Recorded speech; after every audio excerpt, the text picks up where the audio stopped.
আসসালামু আলাইকুম। ক্যাকটাসের সিড বসানোর নিয়ম আর কি আমি ছোট্ট করে একটা ভিডিও করে রেখেছিলাম। প্রথমে ফাঙ্গিসাইডের পানি নর্মাল পানির সঙ্গে ফাঙ্গিসাইড মিশিয়ে গুলিয়ে নিব। গুলিয়ে এটা হচ্ছে একটা স্প্রে বোতলে ঢেলে নিব।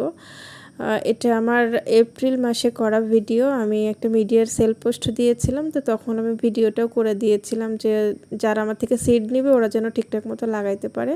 তো যে প্রথমে একটা প্লাস্টিকের ওয়ান টাইম বক্সে মিডিয়াগুলো দিবেন। প্রথমে বক্সের নিচে অবশ্যই ছিদ্র করে নেবেন। আমার বক্সের ঢাকনা এবং বক্সের নিচে সুন্দর মতো কয়েকটা করে ছিদ্র করা আছে, যাতে পানি জলীয় বাষ্প কিংবা নিষ্কাশন হতে পারে।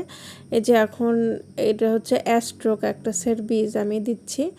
আপনি আপনার মতো পছন্দ মতো বসায় নিতে পারেন, সেটা আপনার ইচ্ছা। মিডিয়াতে আছে, এরপরে দিচ্ছি যে উপরে হালকা মিডিয়া দিয়ে একটু চেপে চেপে দিব আর কি। তারপরে হচ্ছে আপনার এখন পানি হালকা স্প্রে করে দিব। স্প্রে করে ঢাকনাটা এরপরে লাগিয়ে দিতে হবে। তারপরে মিডিয়া যখন শুকাবে ঢাকনা খুলে খুলে আপনারা পানি দিবেন। সপ্তাহে একদিন করে দিলেই হবে।